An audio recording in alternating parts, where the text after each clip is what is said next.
Hello everyone. So PG Electroplast का जो analysis किया था हमने, उसमें काफ़ी सारे लोगों का एक मैं कॉमन क्वेरी देख रहा हूँ। मतलब वैसे तो हम डायरेक्टली आंसर ही मांग रहे हैं कि हमें बाय करना चाहिए, मतलब और बाय करना चाहिए, सेल करना चाहिए या पार्शियली एग्जिट करना चाहिए, क्या डिसीजन होना चाहिए। सो आई मीन कंप्लाइंस वाले पार्ट को आप इग्नोर भी करो, स्टिल ये जो हम पूछते हैं डायरेक्टली किसी से भी, ये कॉमन सेंसिकली भी ठीक अप्रोच नहीं है इन्वेस्टिंग के लिए। क्योंकि ठीक है, बिजनेस तो हर कोई बता सकता है आपको कि बिजनेस किस तरीके का है, वैल्यूएशन किस तरीके के हैं, ओवरऑल प्रोस्पेक्ट कैसे लग रहे हैं इंडस्ट्री के और उस बिजनेस के। लेकिन उसकी बियॉन्ड भी बहुत सारे ऐसे फैक्टर्स होते हैं जो एक इन्वेस्टर को खुद डिसाइड करना होता है, उसके पर्सनल रिस्क रिवॉर्ड के अकॉर्डिंग। उसका फाइनेंशियल गोल क्या है, उसका पोर्टफोलियो कितना है, उसका मंथली कैश फ्लो किस तरीके का आता है। बहुत सारे फैक्टर्स होते हैं जो इन्वेस्टर को खुद डिसाइड करना होता है। तो ये ये अप्रोच ही गलत है। आप इसको, वो कंप्लायंस वाला पार्ट तो हटा दो, लेकिन उसके बाद भी अगर मैं किसी से एडवाइस ले रहा हूँ इन सारी चीजों पे, तो कोई भी पर्सन मुझे जाने, बिना वन टू वन डिस्कशन के मुझे सही से जज कर ही नहीं पाएगा, मुझे सही से गाइड कर ही नहीं पाएगा। और अगर वो कर रहा है तो बहुत गलत कर रहा है, क्योंकि उसको तो पता ही नहीं मेरी फाइनेंशियल सिचुएशन क्या है। तो उसका मे बी वो अपने पॉइंट ऑफ व्यू से सही बोल रहा हो, लेकिन वो मेरे फाइनेंशियल कंडीशन के अकॉर्डिंग बहुत ही गलत डिसीजन हो। तो ये पूछना ही किसी से बिना वन टू वन डिस्कशन के बहुत गलत चीज है। उसमें लॉस ही है हमारा अगर हम किसी से पूछ भी रहे हैं। तो उस चीज को डिस्कस ना करते हुए हम ये समझने की कोशिश करेंगे कि किस तरीके के डिफरेंट डिफरेंट सिनेरियोज होते हैं। सिर्फ पीजी इलेक्ट्रोप्लास्ट नहीं, इन जनरल बहुत सारे ऐसे बिजनेसेस होते हैं, स्टॉक्स होते हैं जो सडनली एक शॉक देते हैं इन्वेस्टर को।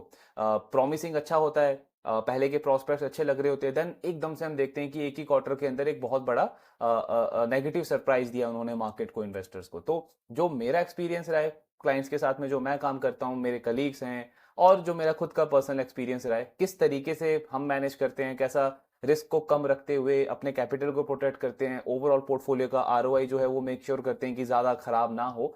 तो किस तरीके की स्ट्रेटेजी होती है अलग अलग सिनेरियोज में, डिफरेंट डिफरेंट क्लाइंट्स के अकॉर्डिंग, बिकॉज सबका नेचर अलग है ना, सबका फाइनेंशियल प्रोफाइल अलग है। तो अलग अलग सिनेरियोज को डिस्कस करेंगे जिससे हमको एक बेसिक अंडरस्टैंडिंग आएगा कि हम किस तरीके से अप्रोच कर सकते हैं इस तरीके की सिचुएशन के अंदर। तो सबसे पहला जो इंपॉर्टेंट चीज होता है इसमें सिनेरियोज डिस्कस करने से पहले, कि हमको एक्सपेक्टेशन रियल सेट करना है। आई I मीन mean, आप चाहे इन्वेस्टिंग की बात करो, या पर्सनल लाइफ की बात करो, या करियर की बात करो, जॉब है, बिजनेस है, कोई भी हम चीज कर रहे हैं, ये एक बेसिक रूल है कि एक्सपेक्टेशन आपका ना हर एक जगह पे बिल्कुल रियल होना चाहिए। क्या बोलते हैं उसको, फैक्चुअल बेसिस पे होना चाहिए, लॉजिक के बेसिस पे होना चाहिए। मैं क्या सोच रहा हूँ, मैं क्या अज्यूम कर रहा हूँ, उसके बेसिस पे नहीं होना चाहिए। क्योंकि अगर मैं एक्सपेक्टेशन ही गलत रखूंगा ना, फॉर एग्जाम्पल आप बिजनेस कर रहे हो और अपने क्लाइंट से गलत एक्सपेक्टेशन रख रहे हो, आप जॉब कर रहे हो और अपने बॉस से गलत एक्सपेक्टेशन रख रहे हो, तो वहां पे भी आपके लिए प्रॉब्लम है। सेम वे ये इन्वेस्टिंग में भी अप्लाई होता है, कि पहले आपको ये पता होना चाहिए कि आप जिस बिजनेस के बारे में सोच रहे हो या डिसीजन ले रहे हो, वो किस पोजीशन में है, और उसके अकॉर्डिंग आपको अपना एक्सपेक्टेशन सेट रखना है। वो कर रहा है कुछ, आप सोच रहे हो कुछ, आपका अजम्पशन है कुछ और, तब तो बहुत बड़ा डिजास्टर हो सकता है हमारे डिसीजन मेकिंग के अंदर। तो सबसे पहले तो एक्सपेक्टेशन हमको अपना बिल्कुल रियल रखना है, बिल्कुल कंजर्वेटिव अप्रोच के साथ में। तो जैसे अभी पीजी इलेक्ट्रोप्लास्ट की बात करें, या इस तरीके के जो बिजनेस होते हैं उसकी अगर हम बात करें, तो एक तो चीज बिल्कुल हमको समझ में आता है कि बिजनेस अभी अपने बेस्ट शेप में बिल्कुल भी नहीं है। इनफैक्ट काफी सारे चैलेंजेस ये फेस कर रहे हैं। क्या इनके एग्जिस्टेंस में कोई प्रॉब्लम है? नहीं, ऐसा कुछ नहीं है। ऐसा ऐसा कुछ बहुत बड़ा नहीं है कि कंपनी खत्म ही होने वाली है या कुछ उस तरीके का नहीं है, लेकिन हाँ, चैलेंजेस बहुत बढ़ गए हैं इस कंपनी के लिए। तो यहाँ पे मुझे ये बिल्कुल एक्सपेक्टेशन रखना पड़ेगा अपना, कि फोर्सिएबल फ्यूचर में, देखो, हम जब ये डिसीजन वगैरह लेते हैं ना किसी भी स्टॉक के लिए, या किसी भी इन्वेस्टिंग डिसीजन जब भी हम कोई लेते हैं, तो वो सारा कुछ बेस्ड होता है आपके बिजनेस प्रोस्पेक्ट्स के ऊपर। उसमें स्टॉक प्राइस नहीं आना चाहिए। स्टॉक प्राइस इसलिए नहीं आना चाहिए क्योंकि मैं ट्रेडर नहीं हूं, मैं स्पेक्यूलेटर नहीं हूं। मैं इन्वेस्टर हूं, और रिटेल इन्वेस्टर हूं, मैं इंस्टीट्यूशनल इन्वेस्टर भी नहीं हूं। मुझे ये समझ में होना चाहिए कि मेरी प्रोफाइल क्या है, उसके अकॉर्डिंग मुझे एक्ट करना है। मैं इंस्टीट्यूशनल इन्वेस्टर नहीं हूं, या प्राइवेट इक्विटी प्लेयर नहीं हूं, कि किसी भी स्टॉक बिजनेस में इन्वेस्ट कर दिया और अगले 5 साल 10 साल वो अगर लॉस में भी जाता रहेगा तो भी मुझे कोई प्रॉब्लम नहीं है, क्योंकि मंथली हंड्रेड्स ऑफ करोड़ मेरे पास इनफ्लो आता रहता है, तो उसको तो मैं वर्ल्ड वाइड कहीं पे भी डिप्लॉय कर सकता हूँ। मेरा वो प्रोफाइल नहीं है। और जो इतने बड़े इन्वेस्टर्स का मैं एग्जांपल देके अगर बोलता हूँ कि उस इन्वेस्टर्स ने किसी स्टॉक में मान लो 10 साल 20 साल वो बैठा रहा, उसके बाद जाके 25वें साल में उसका इतना ज्यादा रिटर्न बन गया कि 20 साल के वो सिटिंग पीरियड को भी एक तरीके से जस्टिफाई करता है। तो अगेन वो भी चीज मैं नहीं अपने ऊपर अप्लाई कर सकता, बिकॉज वो बड़ा इन्वेस्टर के पास में भी इनिशियल इनिशियल ईयर्स में उन्होंने अच्छा खासा रिटर्न बना चुका था। उसके बाद उन्होंने वो रिस्क लिया। तो मैं क्या हूं, मैं कहाँ पे स्टैंड करता हूं, उसके बाद मुझे ये सारी चीजें स्टार्ट करनी है। तो हम है रिटेल इन्वेस्टर, उसके अकॉर्डिंग हमको सोचना है। तो हमारे पास ऐसा नहीं है कि हम म्यूचुअल फंड हैं या इंस्टीट्यूशन इन्वेस्टर्स हैं कि हर हर महीने हंड्रेड्स ऑफ करोड़ आएगा। हमें हमारे प्रोफाइल के अकॉर्डिंग सोचना है। तो सबसे पहला पॉइंट क्या है कि बिजनेस का फॉरसिएबल फ्यूचर में अगर हम देखें लॉजिक के बेसिस पे, तो आई मीन कुछ कुछ खास प्रोस्पेक्ट्स अभी लगता नहीं है। एटलीस्ट अगले 6 मंथ्स तक तो इनके चैलेंजेस चलेंगे। अक्टूबर नवंबर में जाके यानी Q2 का जब कॉन कॉल होगा, तब हमको उस पर क्लैरिटी मिलना चाहिए कि अभी आने वाले टाइम में इनका कैसा डिमांड है। जो इन्वेंट्री इतनी पड़ी हुई है वो क्लीन हो रही है, प्राइसिंग हिट क्या ज्यादा लेना पड़ा है, मार्जिन क्या ज्यादा इरोड हो सकते हैं कंपनी के जो इन्होंने गाइड किया है, ये सारी चीजों पे हमको क्लैरिटी मिलेगा। बट अगेन फोर्सिएबल फ्यूचर में तो बहुत अच्छे प्रोस्पेक्ट लगते नहीं है। ये पहला हमारा एक्सपेक्टेशन सेट हो गया। अब इसके बेसिस पे मुझे डिसाइड करना है। यहाँ पे ये चीज नहीं आनी चाहिए, देखो इसीलिए स्टॉक मार्केट डिफिकल्ट भी होती है कई सारे लोगों के लिए, कि हम डिसीजन लेते हैं बिजनेस को सोच करके, लेकिन उसके बाद अगर स्टॉक प्राइस कुछ और कर देता है, तब हम अब कंफ्यूज हो जाते हैं कि यार मैंने तो ये सोचा, स्टॉक प्राइस मार्केट ने तो स्टॉक के साथ में कुछ और कर दिया। फॉर एग्जाम्पल आपको बिल्कुल समझ आ रहा है कि बिजनेस खराब कर रहा है, लेकिन उसके बाद भी स्टॉक अगर अपर सर्किट लगा रहा है या stock let's suppose next 3-6 months में बहुत अच्छा अपसाइड दे रहा है, तो इसका मतलब ये नहीं है कि मेरा डिसीजन गलत था या मैं अपने आप को ब्लेम करूं, बिकॉज मैंने जो डिसीजन लिया, मेरी जो अंडरस्टैंडिंग थी बिजनेस की, उसकी बेसिस पे लिया। अब स्टॉक तो किसी भी रीजन से मूव कर सकता है ना शॉर्ट टर्म में, तो वहां पे मैं उसको जस्टिफाई या मैं उसको ब्लेम वाला गेम नहीं खेल सकता, फिर तो डिसीजन इन्वेस्टिंग हो ही नहीं सकती कभी भी, हम यही करते रह जाएंगे। तो डिसीजन जो है वो हमेशा आप बिजनेस प्रोस्पेक्ट्स के बेसिस पे लोगे। स्टॉक प्राइस का उसमें जीरो आई मीन एक तरीके से डिस्कशन होना चाहिए या इन्वॉल्वमेंट होना चाहिए। स्टॉक प्राइस बिल्कुल मैटर नहीं करता वहां पे मैटर करता है कि बिजनेस आपको किस तरीके का लग रहा है आज के टाइम पे। तो बिल्कुल वही पॉइंट आता है, फॉरसेबल फ्यूचर इतना अच्छा नहीं है इन इस बिजनेस का अगर हम आने वाले टाइम में देखें। देन उसके बाद आपका एक्सपेक्टेशन अगर सेट हो गया, अब हमको क्या करना है, अलग अलग सिनेरियोज देखने की मैं कहां पे स्टैंड करता हूं। तो सबसे पहला सिनेरियो लेते हैं एक ऐसे इन्वेस्टर का जो कि सपोज जो बहुत एक्टिवली ट्रैक करता है चीजों को, और आई मीन इमोशनली इतना जल्दी अटैच नहीं होता किसी भी स्टॉक के साथ में, इवन दो पास्ट में उन्होंने बहुत अच्छा रिटर्न बनाया है, बिजनेस की बहुत अच्छी अच्छी स्टोरी सुनी है, जब वो स्टॉक नया हाई पे नया हाई लगा रहा था, अगले 5 साल की स्टोरी, 10 साल की स्टोरी, लेकिन उनको वो बिल्कुल कॉमन सेंसिकली एक्ट करता है, उसको पता है कि आज चीजें किस तरीके की चल रही है इंडस्ट्री में। सो वो इन्वेस्टर ने बिल्कुल ऑफ कोर्स Q4 में ही अपना बहुत बड़ा एलोकेशन कट कर लिया होगा। अगर आप देखोगे हमने भी इस कंपनी का जो एनालिसिस किया था फोर्थ क्वार्टर में, ये बिल्कुल पॉजिटिव सरप्राइज था मार्केट के लिए भी। हमने भी डिस्कस किया था कि इन्होंने जो ग्रोथ गाइडेंस दिया है 33% का, वो काफी अच्छा लगता है, क्योंकि ऐसा एक्सपेक्टेशन नहीं था। बाकी प्लेयर्स की कमेंट्री थोड़ी सी वीक थी और इनकी कमेंट्री फिर भी काफी काफी अच्छी थी, लेकिन उसके बाद भी आप देखोगे तो डील लिक्विडेटिव नहीं थी, बिकॉज आपके वैल्यूएशन है 80-90 के आसपास। लास्ट ईयर आपने ग्रो किया है 70% से, और मार्केट आपको उसी के बेसिस पे वैल्यू दे रहा है उस टाइम पे, लेकिन इस साल आपका ग्रोथ का गाइडेंस हो गया 33% का, और वैल्यूएशन स्टिल अभी भी बहुत हाई है, 80-90 पीई मल्टीपल है। और ये चांसेस भी बिल्कुल कम है कि इस सीजन में लास्ट फाइनेंशियल ईयर की तरह आप हर एक क्वार्टर में गाइडेंस को इंक्रीज कर पाओगे, बिकॉज वैसी वैसी डिमांड नहीं है ना, सीजन का स्टार्ट ही काफी खराब हुआ है। तो ये सारी चीजें हमने डिस्कस करी थी एंड यहाँ पे समझा था कि डील उतनी ल्यूक्रेटिव नहीं है। तो जो स्मार्ट कॉमन सेंसिकली और इमोशनली अटैच नहीं होता है इन्वेस्टर, वो तो आई मीन Q4 में काफी बड़ा पार्ट अपना कट कर चुका होगा, एंड बहुत छोटा मोटा पार्ट उसका स्टॉक के अंदर होगा, और वो माइट भी उन्होंने जिस दिन रिजल्ट आया उस दिन वो एग्जिट कर सकते हैं, या आपका अभी मंडे को जब भी नेक्स्ट डे मार्केट ओपन होगा उस दिन वो आराम से एग्जिट कर सकते हैं। तो उनके लिए तो इतना कोई खास प्रॉब्लम है नहीं, वो फर्स्ट कैटेगरी हो गई। फिर आपकी सेकंड कैटेगरी आती है जिसमें बहुत सारे ऐसे इन्वेस्टर्स होते हैं जिन्होंने इस तरीके के स्टॉक में काफी अच्छा रिटर्न बनाया होता है, क्योंकि इनिशियल टाइम में उन्होंने इसमें पोजीशन बिल्ड करी, उसके बाद 4x 5x जितना भी इन्होंने रिटर्न दिया, इन्वेस्टर ने वो पूरा रिटर्न एंजॉय किया। जो भी इस स्टॉक का हाई था आई थिंक 900,000 का, वो सारा लेवल उन्होंने देखा, और उसके बाद अभी उन्होंने ये करेक्शन देखा है। तो इस तरीके के इन्वेस्टर्स में ना जनरली आप देखोगे एक बायसनेस आ जाती है कि यार मैंने पास्ट में रिटर्न बनाया है इस स्टॉक के साथ में, मैनेजमेंट ने जो बोला उससे ज्यादा अच्छा किया, और ये बिल्कुल किया, मैनेजमेंट का ट्रैक रिकॉर्ड काफी अच्छा है पहले तक, इस क्वार्टर के पहले तक। तो वहां पे तो इनकी परफॉर्मेंस काफी अच्छी रही है। तो वहां पे एक बायसनेस आ जाता है कि जब मैंने पास्ट में इतना अच्छा किया इस बिजनेस के साथ में, मैनेजमेंट ने बाकी सारे प्लेयर्स को आउट परफॉर्म किया, और स्टॉक का मैंने वो हाई लेवल देखा है 900,000 जो भी, और अभी ये ऑलमोस्ट 40-50% नीचे है वहां से। तो इवन दो मैंने अच्छा एक रिटर्न बना लिया है अपने इनिशियल टाइम से एंड इनिशियल एंट्री से, लेकिन स्टिल मेरे अंदर एक वो रहेगा कि मैंने वो लेवल देखा हुआ है और बिजनेस ने अच्छा किया है, तो ये आज नहीं तो कल रिकवर हो जाएगा। ये 6 महीने में, 1 साल में, 1.5 साल में, 2 साल में रिकवर हो जाएगा एंड वापस से उस लेवल पे जाएगा, बिकॉज इसने वो करके दिखाया है। तो एक वो कॉन्फिडेंस भी आता है और कॉन्फिडेंस के साथ में आप थोड़ा बोल सकते हो बायसनेस भी होता है। अब यहाँ पे अगेन देखो, इसमें कुछ सही गलत नहीं होता, हर एक इन्वेस्टर का अपना अप्रोच है, अपना माइंडसेट है। मैं बोल दूं मैं जो सोच रहा हूँ वही सही है, तो वो तो बहुत गलत है ना। सबका अपना अपना थॉट प्रोसेस होता है। लेकिन ये समझना जरूरी है कि अगर मैं उस वाली कैटेगरी में आता हूँ, लेट सपोज मैं इस तरीके के इन्वेस्टर की कैटेगरी में आता हूँ, तो यहाँ पे मुझे चलो मेरे को ये बायसनेस है भी, तो मुझे लेकिन इसके साथ में ये भी देखना है कि इस स्टॉक में अगर मैं अगले रिकवरी तक, बिजनेस की रिकवरी तक इसके साथ में स्टिक करता हूं, तो क्या मेरे पास मंथली कैश फ्लो जो है वो इतना आ रहा है कि जो अदर अपॉर्चुनिटीज मुझे एक्सप्लोर करनी है वो मैं कर सकता हूं? क्या मेरे पूरे पोर्टफोलियो पे इतना इंपैक्ट तो नहीं पड़ेगा कि इसका अगले 1 साल के अंदर जो आरओआई आ सकता है वो काफी लो हो जाएगा?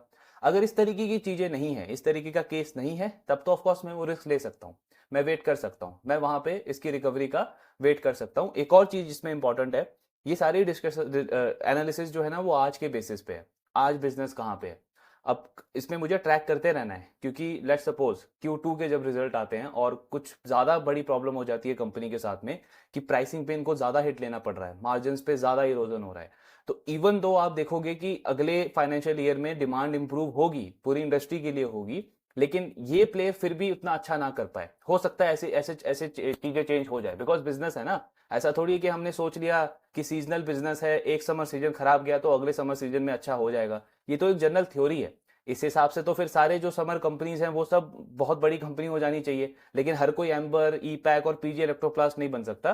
तो आई मीन ये बिल्कुल कॉमन सेंस की चीज है कि सेम इंडस्ट्री में सेम प्रोडक्ट बनाने वाले, सेम क्लाइंट के साथ डील करने वाले कई बिजनेसेस बंद हो जाते हैं और कुछ बिजनेसेस जो हैं वो काफी बड़े बिजनेस बनते हैं। तो ये थ्योरी पे नहीं चलता है कि ऐसा सीजनल बिजनेस है तो अगले साल अच्छा ही हो जाएगा, वो ट्रैक करना पड़ेगा। आज के बेसिस पे कोई बड़ा प्रॉब्लम नहीं है, लेकिन हाँ ये चैलेंजेस हैं। तो यहाँ पे मुझे क्या देखना है कि क्या मेरा आरओआई ज्यादा इंपैक्ट तो नहीं होगा, मेरे पास मंथली कैश फ्लो अच्छा है, अगर वो है तो मैं ये रिस्क ले सकता हूँ।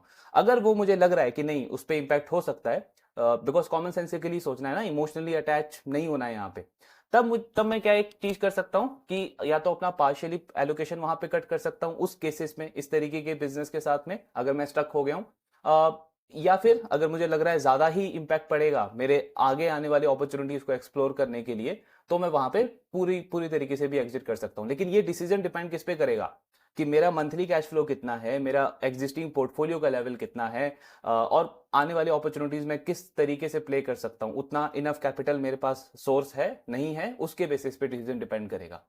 फिर आपका थर्ड कैटेगरी आता है, जो कि काफी काफी चैलेंजिंग है एक्चुअली में, अगर आप समझो उस तरीके के इन्वेस्टर्स जिन्होंने ऐसे स्टॉक में काफी ऊपर की बाइंग करी हुई है। क्योंकि 3-6 महीने पहले तो बिजनेस में थोड़ी कोई प्रॉब्लम था, पूरी इंडस्ट्री के लिए हर लोग हर कोई एक्सपेक्ट कर रहा था कि 25-30% से पूरी इंडस्ट्री ग्रो करेगी। तो ये जो प्लेयर्स हैं ये तो काफी आराम से 50-60% पे ग्रो कर सकते थे, बिकॉज बेस छोटा है और ऑलरेडी ये मार्केट शेयर गेन कर रहे हैं। लास्ट ईयर भी इन्होंने बहुत हाई बेस पे मार्केट शेयर गेन किया, सेम एक्सपेक्टेशन मैनेजमेंट इस साल भी कर रहा था, इसीलिए तो इतनी इन्वेंट्री बिल्ड करी ना, बिकॉज इंडस्ट्री में रॉ मटेरियल की अवेलेबिलिटी को लेकर के चैलेंजेस थे। सो किसी को उन्होंने भी एज्यूम नहीं किया था कि ऐसा जाके आगे बड़ा प्रॉब्लम हो सकता है। अब आप मिस मैनेजमेंट बोल रहे हो या सही से फोरकास्ट नहीं किया, वो सारी चीजें बोल रहे हो, जो भी हो, लेकिन उस टाइम पे तो किसी ने नहीं इनको क्रिटिसाइज किया कि आप इतनी इन्वेंट्री क्यों बिल्ड कर रहे हो, कल को जाके सीजन खराब हो जाएगा, बिकॉज उस टाइम पे तो इंडस्ट्री 25-30% पे ग्रो करने का एक्सपेक्टेशन था। तो आई मीन ऐसा हो सकता है कि बहुत सारे इन्वेस्टर्स हों जिन्होंने उस लेवल पे बाय किया हो, और आज अगर आप देखोगे तो 40-50% का उनके उस इनिशियल बाइंग प्राइस से ऑलमोस्ट स्टॉक नीचे है, तो काफी बड़ा लॉस वो लेके बैठे हैं। सो यहाँ पे भी दो दो सिनारियोज आ जाते हैं। पहला केस आ जाता है उस तरीके का इन्वेस्टर का जिसके पास में आई मीन कैश फ्लो का प्रॉब्लम नहीं है, मंथली उनके पास ठीक ठाक कैपिटल आता है, वो बहुत आराम से बाकी अपॉर्चुनिटीज को एक्सप्लोर कर सकते हैं, और पोर्टफोलियो भी उनका इस तरीके का है जहां पे बाकी प्लेयर्स बहुत ठीक कर रहे हैं, कुछ बड़ा चैलेंज नहीं है, और अगर किसी और बिजनेस में उनको चैलेंज दिखेगा भी तो वहां पे वो कैपिटल रोटेट कर सकते हैं। तो मतलब उस वाले इन्वेस्टर के लिए क्या हो गया कि उसका वो रिस्क को मैनेज कर सकता है, यानी वो अफोर्ड कर सकता है कि इस तरीके के बिजनेस में हालांकि इन जनरल अगर मैं बात करूं तो ये तो बिल्कुल ठीक है कि फोर्सेबल फ्यूचर में इतने अच्छे प्रोस्पेक्ट्स नहीं है, लेकिन स्टिल ये वाला जो इन्वेस्टर है ये सोच सकता है कि ठीक है यार, जब तक इसकी रिकवरी होगी तब तक मैं इसको होल्ड कर सकता हूं, बिकॉज मेरा ओवरऑल आरओआई जो है पोर्टफोलियो का वो इतना खराब नहीं होगा, क्योंकि मेरे मेरे पास ठीक ठाक कैपिटल है बाकी अपॉर्चुनिटी एक्सप्लोर करने के लिए। मेरे पोर्टफोलियो में बाकी प्लेयर हैं जो काफी अच्छा कर रहे हैं, बिजनेस का ग्रोथ अच्छा है, उनका वैल्यूएशन अच्छा है, और उन वो सारी चीजें ठीक है। सिर्फ एक ही ये बिजनेस में मैं स्टक हुआ हूं, तो ठीक है, इसको मैं वेट कर सकता हूँ, वहां पे मैं रिकवरी के लिए प्ले कर सकता हूँ। लेकिन हाँ, वही है पॉइंट कि इसमें भी मुझे ट्रैक करते रहना है कि आगे चल के चीजें और खराब तो नहीं हो रही, क्योंकि अगर फिर मतलब और बड़ी प्रॉब्लम आ जाती है मार्जिन्स वगैरह पे या सस्टेनेबिलिटी पे प्रॉब्लम आ जाती है कंपनी के लिए, तो ये अगले साइकिल में ग्रो नहीं कर पाएंगे बहुत अच्छे से, तो फिर तो मुझे काफी लंबा वेट करना पड़ेगा। उस केस में तो आई मीन मुझे क्या देखना है कि जो भी मेरा कैपिटल पड़ा हुआ है टेबल पे उसको प्रोटेक्ट करना है उस तरीके के केसेस में, तो उसके लिए रेडी रहना है, लेकिन आज के बेसिस पे पहले हमें एक्ट करना है। तो ये चीज हो गई, तो इनके लिए इतनी बड़ी प्रॉब्लम नहीं है। लेकिन इसी में दूसरे इन्वेस्टर ज्यादातर ऐसे भी होते हैं, रिटेल इन्वेस्टर, जिनका इतना ज्यादा कैपिटल सोर्स नहीं होता मंथली बेसिस पे कि वो बाकी अपॉर्चुनिटीज को इतने अच्छे से प्ले कर पाए।